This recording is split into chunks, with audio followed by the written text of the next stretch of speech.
Empat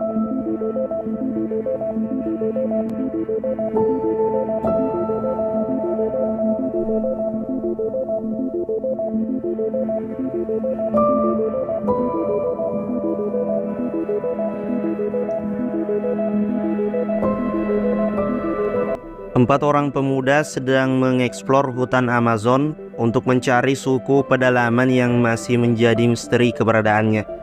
Namun sebuah hal yang tak pernah disangka-sangka oleh mereka terjadi.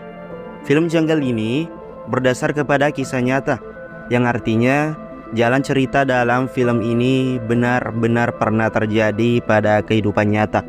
Mereka hanyut, tersesat, dan sampai ada yang tak pernah ditemukan. Penasaran seperti apa filmnya?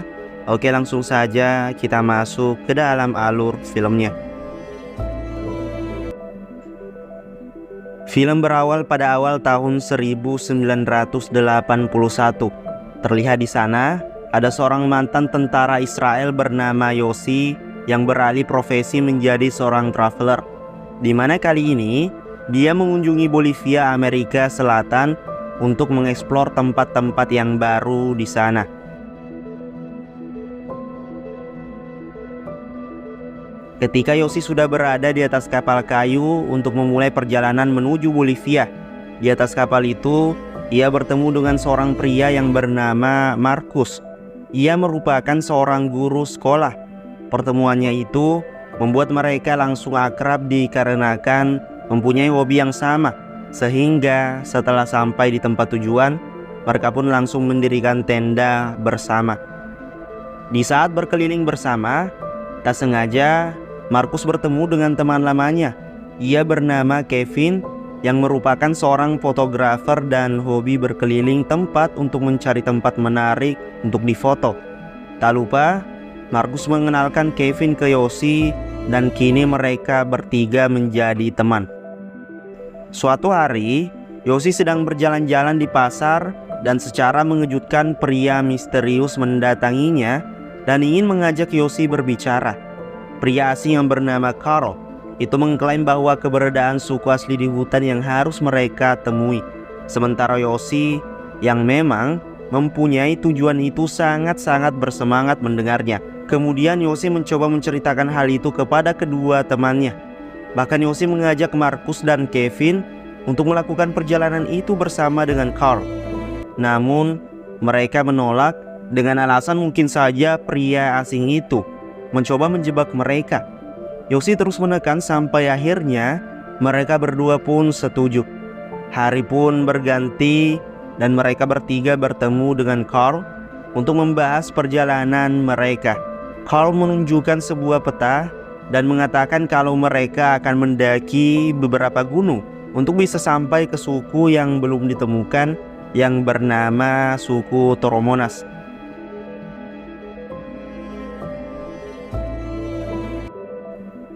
Setelah membeli perbekalan, mereka pun berangkat dan sampai di tempat yang bernama Madidi Amazon. Tak ingin membuang waktu, mereka pun memulai petualangan dengan memasuki hutan. Ketika mereka sedang beristirahat di malam hari, Carl sempat menceritakan tentang suku Toromonas, di mana Carl menggambarkan kalau suku itu sebagai sosok sempurna tanpa kekurangan sedikit pun. Di hari berikutnya, mereka kembali melanjutkan perjalanan. Anehnya, tiba-tiba mereka kehilangan jejak dari Carl. Sontak saja hal itu membuat Markus menjadi panik dan berteriak memanggil Carl. Sampai pada akhirnya mereka bertemu dengan bapak-bapak yang menunjuk ke sebuah arah. Beruntungnya mereka berhasil menemukan Carl setelah mengikuti arah yang ditunjukkan bapak-bapak tadi. Rupanya Carl sedang memantau suku yang pernah ia kunjungi. Setelahnya Carl pun membawa mereka masuk ke perkampungan suku itu dan terlihat kalau kehidupan di sana sangat damai dan jauh dari kata primitif. Tentu hal itu membuat Yossi dan kedua temannya sangat mudah akrab dengan penduduk di sana. Bahkan mereka sempat bermain-main walaupun mereka akhirnya harus pergi untuk melanjutkan perjalanan. Se lo robaron.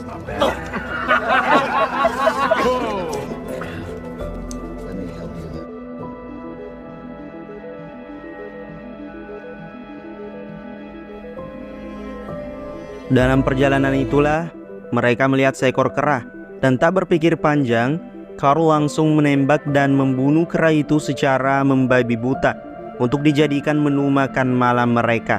Tentu saja Yoshi dan kedua teman-temannya yang belum terbiasa menjadi sedikit jijik ketika memakan kera itu.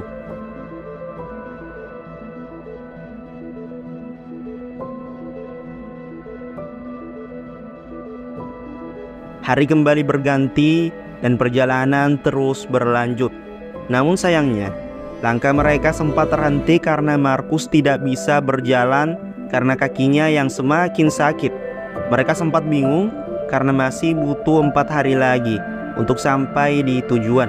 Setelah perdebatan sengit dan berbagai macam solusi dikeluarkan, akhirnya Kevin punya ide untuk membuat rakit agar mereka bisa melewati hilir sungai. Setelah sepakat, mereka pun mulai bergerak membuat rakit dengan menggunakan batang pohon dan alat seadanya. Singkat waktu, rakit itu selesai dan mereka pun mulai berlayar dengan mengarungi sungai.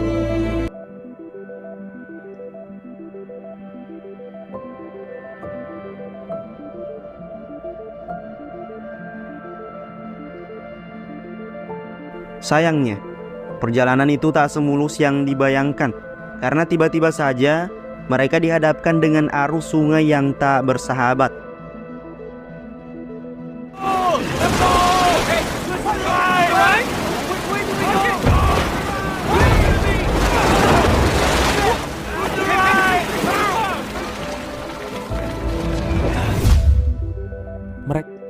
Beruntungnya, mereka berhasil menepi ke pinggir sungai.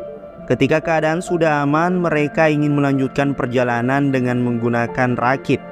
Namun tiba-tiba saja, Karl menolak untuk ikut dan lebih memilih berjalan kaki saja. Lalu mereka pun dilema, karena di satu sisi Kevin ingin menggunakan rakit, dan di satu sisi lain, Karl ingin berjalan kaki. Hal itu membuat Yoshi dan Markus harus memilih siapa menemani siapa. Sampai akhirnya, Markus pun memilih untuk menemani Karl dengan berjalan kaki walaupun kakinya sedang terluka parah. Sementara Yoshi akan menemani Kevin menggunakan rakit. Awalnya, perjalanan Yoshi dan Kevin baik-baik saja tanpa ada kendala. Namun secara mengejutkan, mereka dibuat panik ketika kembali berhadapan dengan arus sungai yang menggila.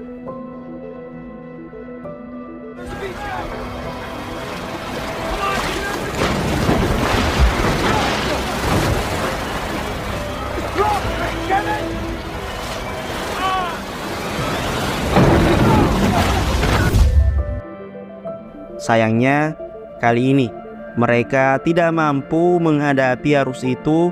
Alhasil, rakit pun terbalik dan mereka menabrak batu. Di sini Kevin pun berencana pergi ke pinggir sungai untuk mencari sesuatu agar bisa menarik Yoshi. Yoshi pun sangat ketakutan dan hanya bisa berharap bantuan dari Kevin. Lama-kelamaan, rakit itu mulai bergerak dan benar saja, Yoshi pun hanyut bersama dengan rakitnya. Beruntungnya, Yoshi berhasil meraih sebuah batu dan selamat dari maut.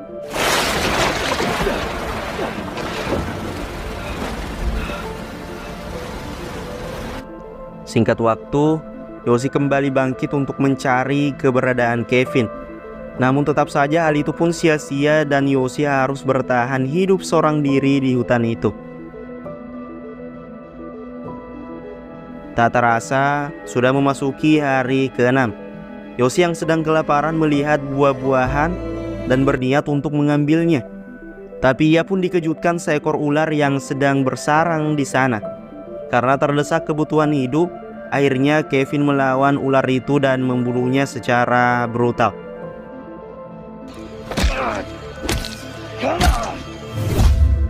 Hari berikutnya, Yoshi tiba-tiba terbangun dikarenakan rasa sakit di kepalanya, dan ternyata ia menyadari kalau ada sesuatu yang hidup di dalam dahinya.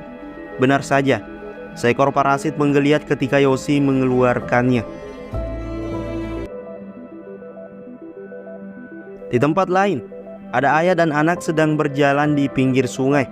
Lalu mereka dikejutkan dengan ada pria asing terdampar yang tak lain, ia adalah Kevin. Kevin pun diselamatkan dan dibawa ke sebuah desa yang berjarak 120 mil dari lokasi Yoshi. Di sana Kevin menceritakan kejadian itu dan meminta bantuan ke petugas setempat untuk menyelamatkan Yoshi. Namun sayangnya, Kevin tidak menyadari keberadaan Yoshi yang sebenarnya melihat pertolongan itu. Hello! Hello! I'm here! Hey, can't you fly any lower? Down here! Hello! No! No! Di hari berikutnya, Kevin kembali meminta petugas untuk mencari Yoshi. Namun sayang, petugas itu menolak dengan tegas dan menyuruh Kevin untuk pulang saja ke rumahnya. Kemudian Kevin mendatangi seorang pria yang diyakini bisa membantu untuk menemukan Yoshi. Sama seperti petugas sebelumnya, pria itu mengatakan kalau Kevin harus merelakan temannya karena kemungkinan besar dia sudah mati di dalam hutan. Namun Kevin terus memohon sampai-sampai ia ingin membeli salah satu perahu milik pria itu. Tak disangka, pria itu pun luluh dan bersedia menghantar Kevin untuk mencari Yoshi. Di tempat lain, Yoshi sudah mulai depresi dan seringkali berhalusinasi hal-hal aneh. Sampai-sampai ia tidak bisa menyadari ada lumpur hisap di hadapannya. Dengan tenang, Yoshi mencoba keluar dari lumpur itu. Untungnya, ia berhasil menggapai dedaunan dan mengeluarkan dirinya dari sana. Yoshi yang sudah putus asa membuka bajunya dan dengan sengaja membuat ratusan semut api menggigitnya.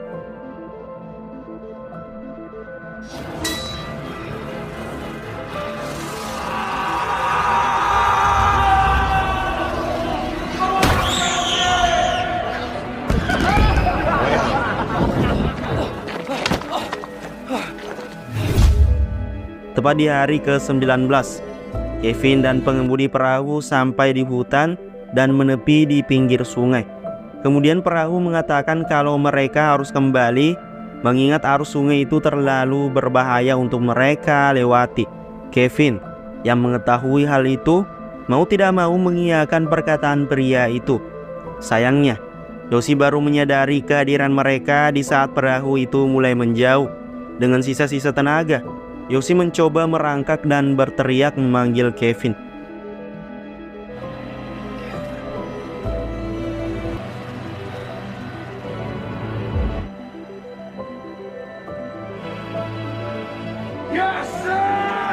Beruntungnya, Kevin menyadarinya dan langsung menyelamatkan temannya yang sudah mulai tak berdaya.